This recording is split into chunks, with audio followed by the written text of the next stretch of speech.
Antes de todo, quiero agradecer a la doctora Beatriz Gutiérrez Müller por invitarme a participar en este evento. Sorprende que en un país lleno de corrupción y bañado por la sangre de sus compatriotas, ante un Estado fallido que solo aspira a disimular sus atropellos y abusos, el mexicano tenga la posibilidad de poseer una primera dama con altos estudios en filología antigua española e interesada por el rescate de las figuras literarias que sentaron las bases de lo que tal vez en un futuro sea la verdadera democracia mexicana. Para algunos hoy, la crisis mexicana obliga a que cada ciudadano tome una decisión y asuma las consecuencias morales que ello implica. Pero debemos entender que un pueblo sin educación no puede asumir una empresa de este calibre. Necesitamos de modelos que nos conduzcan, y es ahí que el rescate de figuras como Rogelio Fernández Buell y Solón Argüello Escobar, dos revolucionarios a la sombra de Madero, resulta fundamental.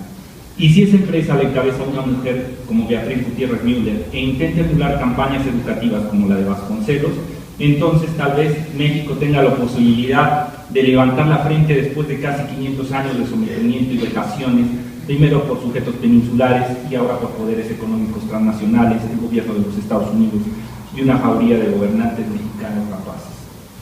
A lo largo de estas jornadas que conmemoran el primer centenario del fallecimiento de Rogelio Fernández Buell, escucharán noticias sobre su vida privada y pública, su relación con Madero, su búsqueda de un Estado democrático, su faceta editorial, sus crónicas historiográficas, entre muchas cosas más. En cambio, yo lo abordaré por medio de sus versos.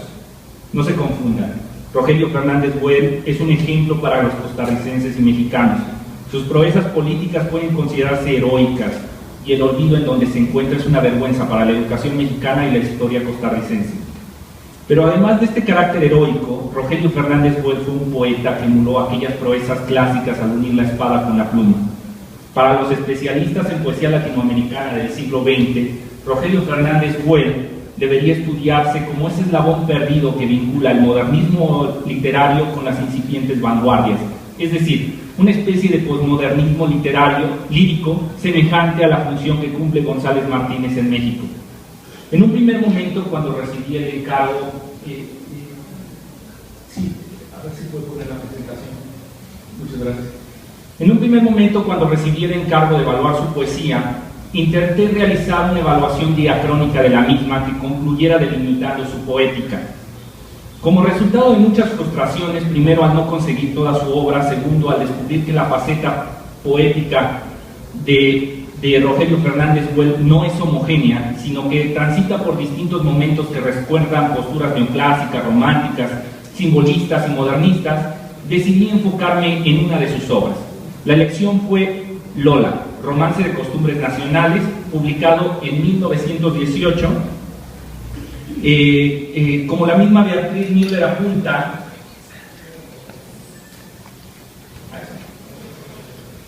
cito, poco antes de morir pudo terminar Lola, romance de costumbres nacionales, un poemario que no aparece en su primera relación de obras de 1918 y que dedicó a la madre de sus hijos, Rosa Serratacó Soler, y el prologuista le concedió el alto mérito literario, pero sobre todo un interés afeccional por ser el último producto de aquella clara inteligencia tan violenta como prematuramente extinguida. Fin de cita.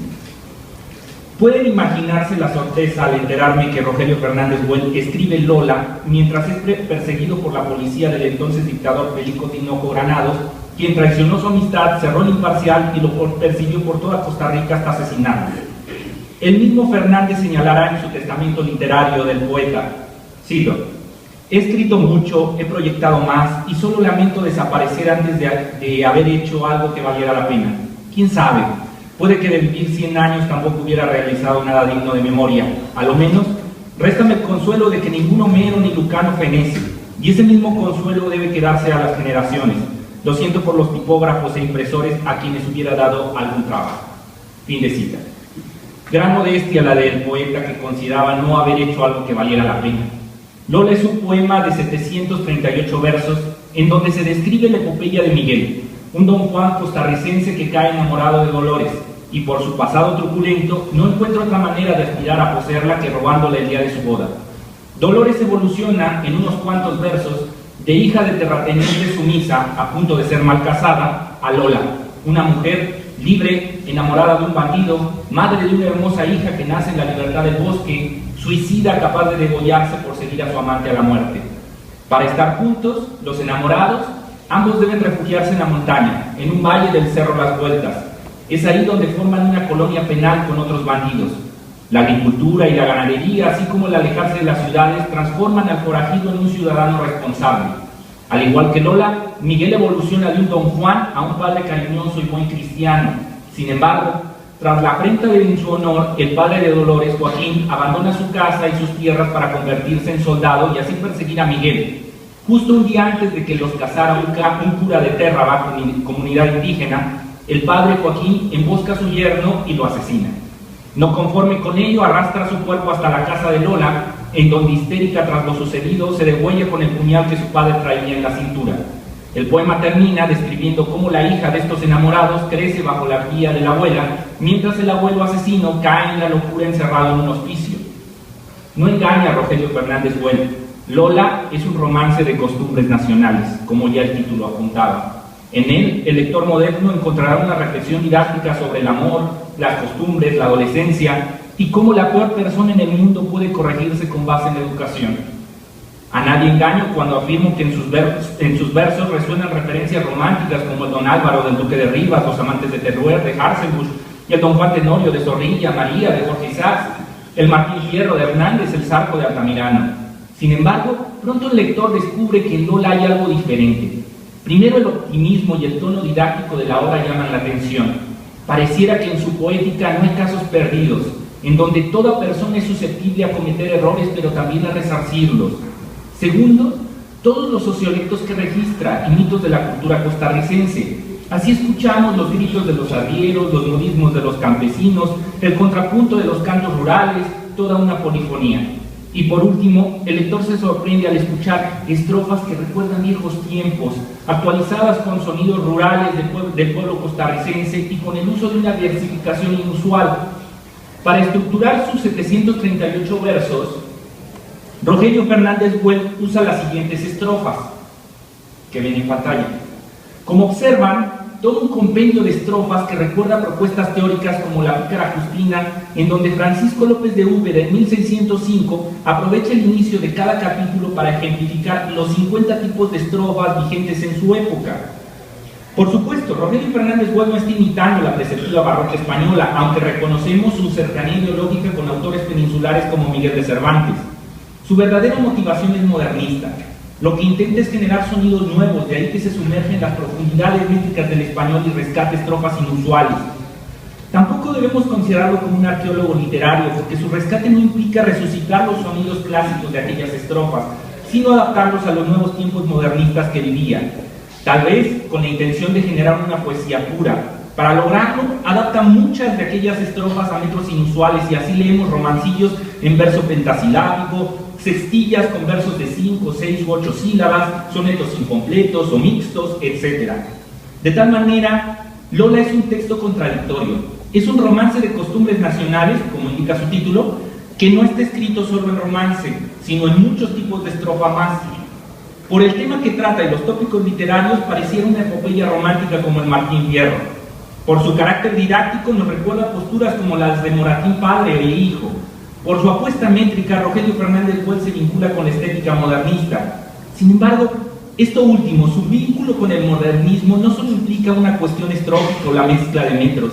El autor de Lola estructuró su poema con base en cláusulas métricas y no en el silabismo con acentuación variable. Pero, ¿qué es la cláusula métrica? Expliquémoslo con un ejemplo. Con este cuarteto, el decasilábico de Rubén Darío, Tomás Navarro Tomás ejemplifica en su arte del verso el uso de la cláusula métrica. Como observan, la cantidad de nexos que se necesita en el español dificultan que una cláusula métrica de 2 o 3 sílabas funcione de manera adecuada. Arriba ven el modelo y bueno, yo lo subrayé, ¿no? Marcando dónde están las cláusulas. El resultado es una abstracción que en la hoja de papel funciona, pero en un plano sonoro el lector no recita las palabras de aquella manera, porque implicaría romperlas y hacer pausa entre ellas, provocando una pérdida de sentido. En el ejemplo de Navarro, el lector recitaría casi desnudas, y no casi desnuda en la, como él propone. Como señala Sánchez Ruiz Pérez, cito, no hay solo que observar minuciosamente el texto. No hay solo que observar minuciosamente el texto, hay que tener una idea viva y hay que dar una interpretación de la realidad rítmica de la versificación, que no es la escrita sino la hablada, es decir, que no es gráfica sino fónica. Fin de cita. De tal manera, la versificación española en cláusulas fueron experimentos o ejercicios de retórica desarrollados en la Alta Edad Media y el Renacimiento. Algunos modernistas, en la búsqueda de armonías perfectas, acoplaron sus poéticas a los límites de la cláusula métrica, como el Nocturno de José Asunción Silva. Aquí un fragmento, lo leo. Una noche toda llena de murmullos de perfumes y de música de alas, una noche en que ardían la sombra nupcial y húmeda las luciérnagas fantásticas. Como observan y escuchan, el verso no se estructura por la cantidad de sílabas que posee, sino por una enumeración de cláusulas, en este caso de peones terceros. A diferencia del ejemplo de Navarro, este poema sí está estructurado en cláusulas. En la división que observan y que escucharon, no se violenta en ningún momento las palabras, y a pesar de que una persona lo lea más rápido o lento, o con más o menos intensidad, los ictus rítmicos, los acentos rítmicos, serían los ahí marcados. Sin embargo, ¿cómo encaja Rogelio Fernández Güell en estos experimentos modernistas? Como ya antes les había mencionado, a primera vista pareciera que su vínculo es a nivel estrófico, al recuperar estrofas antiguas y modificarlas con metros inusuales. Pero al leer con detalle y atendiendo a las cadencias sonoras, se percibe una armonía peculiar que puede obviarse si se apresura su lectura o se está acostumbrado a cosificar los textos líricos. Hay algunos fragmentos donde es más evidente esta cadencia. Por ejemplo,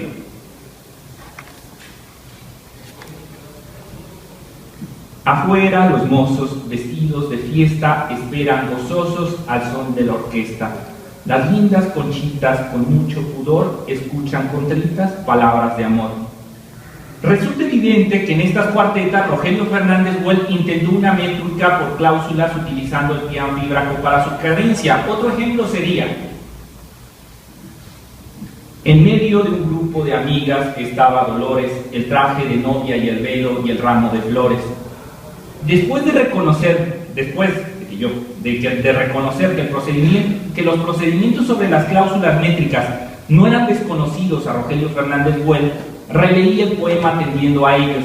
Entonces descubrí que todo Lola estaba estructurado por cláusulas métricas, pero no de manera homogénea como el Nocturno de José Asunción Silva, sino con 10 métricos diferentes en un mismo verso. Por ejemplo,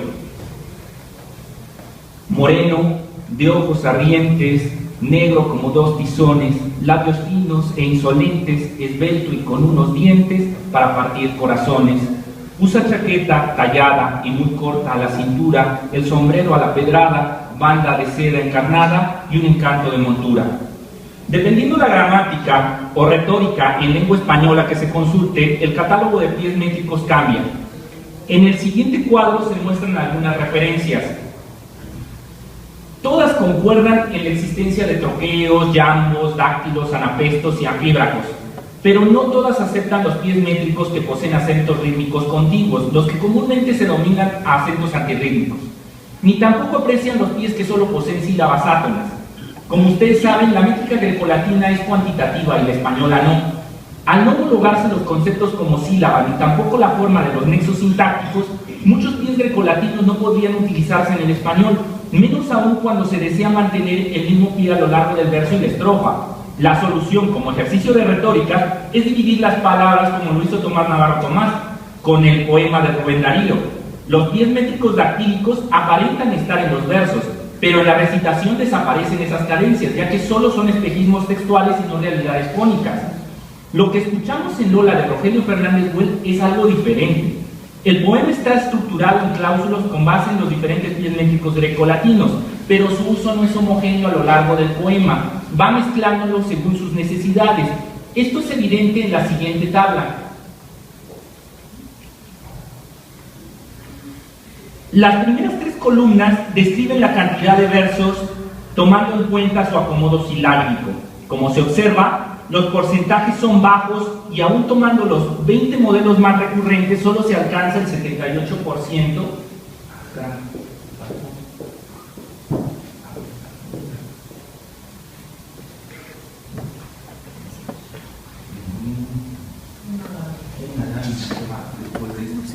Bueno, se las explicaré. En la lámina que les traía, lo que se observa es que cuando uno divide el verso por cuestión silábica, los porcentajes son muy bajos, pareciera que no hay recurrencias. Cuando lo hace uno en cláusula métrica, también los porcentajes son muy bajos. O sea, pareciera que no hay repeticiones de los mismos versos con las mismas cláusulas. Pero cuando uno analiza por pies métricos independientes, entonces los porcentajes son altos. Y es ahí donde está la armonía en Fernández Güell. Si el crítico literario solo tomara en cuenta las columnas primeras, el análisis silábico, podría interpretar que Lola registra tantos modelos de verso por su variedad métrica y que el elemento armónico no fue la prioridad para Rogelio Fernández Güell.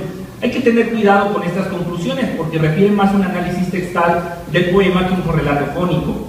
Las tres columnas siguientes, donde hago el análisis por pies métricos, muestran los versos divididos en cláusula métrica, tomando en cuenta su recitación y no solo la abstracción del pie métrico. Al igual que las tres primeras columnas, los porcentajes son bajos. Ello sucede porque Rogelio Fernández Güell maniobra entre los límites del verso, experimentando con diferentes pies métricos, sin obligarse a repetir el mismo modelo de verso una y otra vez como antes analizábamos en el nocturno de José Asunción Silva. Con ello, Rogelio Fernández Güell rompe con la monotonía de los versos basados en la repetición de pies métricos. El oído español está acostumbrado profundamente al silabismo de acentuación variable y casi no tolera un ritmo mecánico, monótono como el que impone la cláusula. Por ello, solo la estética modernista y algunos experimentos escolásticos medievales y renacentistas aplicaron las cláusulas métricas para la construcción del poema.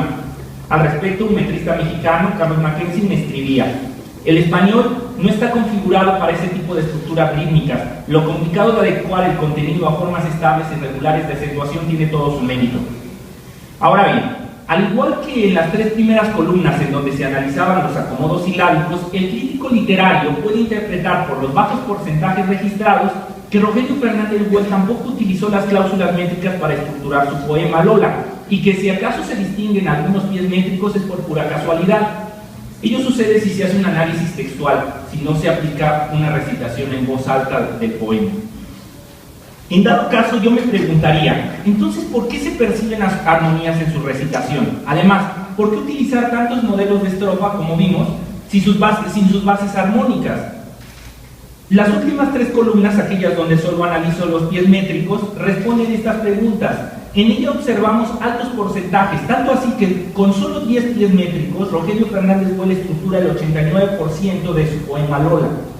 Aquí podría referir los tipos de pies métricos que utiliza y cómo logra resolver los problemas morfológicos en el acomodo de las palabras en la cláusula, centrándose en los pies mayores a 3 sílabas. Pero opino que nuestro querido poeta no buscaba teorizar sobre las posibilidades armónicas del verso modernista, sino usar los experimentos de este movimiento para encontrar cadencias que se acoplaran a sus intenciones poéticas. Termino preguntándome, ¿los pies métricos registrados en las últimas tres columnas se encuentran dispersos en todo el poema o se agrupan en determinados momentos? En el caso de agruparse, ¿ello tiene relación con el desarrollo de la trama en este romance de costumbres? El siguiente cuadro responde las preguntas. Como observan, Rogelio Fernández Güell utiliza la cláusula métrica para reforzar el mensaje que pretende transmitir. Si es una narración de hechos de color azul, le da predominio primero al peón tercero y segundo al anfíbraco. Cuando describe las cualidades físicas o morales de una persona de color verde, se escucha primero el peón tercero y segundo el dicoreo. Ahora bien, si lo que describe es un espacio geográfico de color naranja, entonces escuchamos como predominante primero el anfíbraco y después el dicoreo. Aunque me atrae la idea, no teorizaré el por qué Rogelio Fernández Güell utiliza estos pies métricos y no otros para enfatizar el mensaje.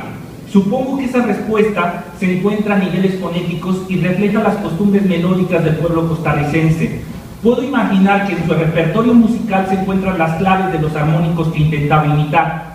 De tal manera, Lola no solo representa uno de los últimos poemas que Rogelio Fernández Güell escribió, sino también un experimento modernista en la búsqueda de una poesía pura, aquella la cual todavía no ha sido permeada por los afeites citadinos y que en una edad dorada existió, pero que con el paso del tiempo sus sonidos se fueron perdiendo en las periferias acústicas de cada país.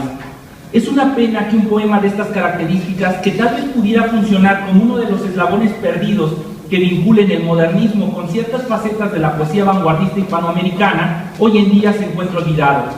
Conseguir una copia de Lola en México es casi imposible.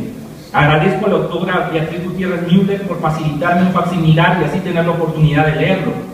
A la Secretaría de Educación Federal y a las estatales, así como a la misma CONALITEC, le debería dar vergüenza que, en lugar de rescatar las figuras emblemáticas de nuestra historia y literatura, pierdan el tiempo con reformas educativas punitivas que en poco o nada favorecen el desarrollo educativo del país.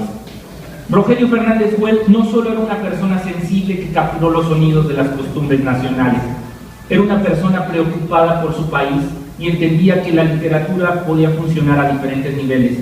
Su poesía no solo busca entretener al lector, sino motivarlo y educarlo. Muchas gracias.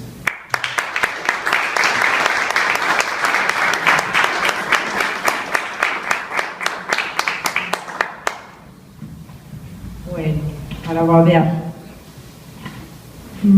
Ahora vamos a pasar con la ponencia Fernández Güell y los extranjeros.